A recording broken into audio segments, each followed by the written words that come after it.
दिल्ली वासियों के लिए बेहद बुरी खबर सामने आ रही है। दरअसल दिल्ली में AQI लगातार बढ़ता जा रहा है। दिवाली के बाद में हवा और ज्यादा जहरीली हो गई है। कई इलाकों में एयर क्वालिटी इंडेक्स 400 के पार पहुंच गया है। आनंद विहार इलाके में AQI 382 दर्ज किया गया है। IGI एयरपोर्ट के पास AQI जो है वो 324 पर पहुंच चुका है। तो दिवाली के बाद से दिल्ली में सांस लेने की दिक्कत काफी ज्यादा लोगों को हो रही है।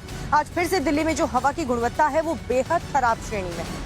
तो हालांकि उचित कदम भी उठाए जा रहे हैं। कई जगह पर पानी का छिड़काव किया जा रहा है ताकि डस्ट पार्टिकल्स इकट्ठे ना हो पाए और पोल्यूशन के ऊपर कंट्रोल रखा जा पाए। लेकिन फिलहाल जो गुणवत्ता है वो लगातार खराब श्रेणी में पहुंचती जा रही है। 400 के पार AQI पहुंच गया है। ऐसे में सांस लेने में दिक्कतें दिल्ली वासियों को हो रही हैं। दीपावली पर जिस तरीके से आतिशबाजी हुई, हालांकि बैन थे, रिस्ट्रिक्शंस थे, उसके बावजूद लोगों ने जमकर पटाखे फोड़े, जिसकी वजह से एयर क्वालिटी के ऊपर असर इसका जाहिर तौर पर देखने को मिल रहा है।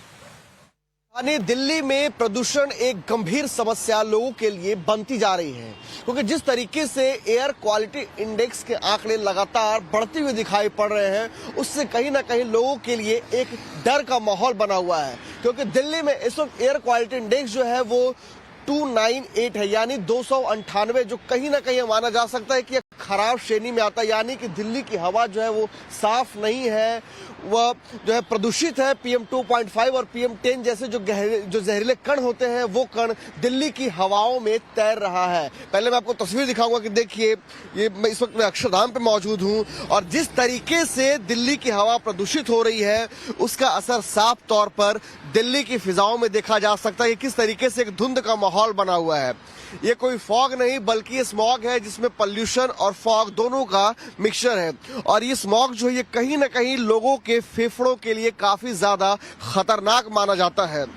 तो जिस तरीके से दिवाली के बाद से अचानक से एयर क्वालिटी इंडेक्स में जो उछाल देखने को मिल रहा है, जिस तरीके से प्रदूषण बढ़ा है, वो कहीं ना कहीं लोगों के लिए एक खतरे की घंटी है। क्योंकि जिस तरीके दिवाली से पहले भी दिल्ली की हवा जो है वो जहरीली मानी जा रही थी, दिल्ली की हवा जो है वो कहीं ना कहीं प्रदूषित थी। और उसके बाद से जब दिवाली की रात जमकर दिल्ली में आतिशबाजी हुई, तो कहीं ना कहीं उस आंकड़े में एक इजाफा देखने को मिला और ये लोगों के लिए एक गंभीर संकट का विषय बना हुआ।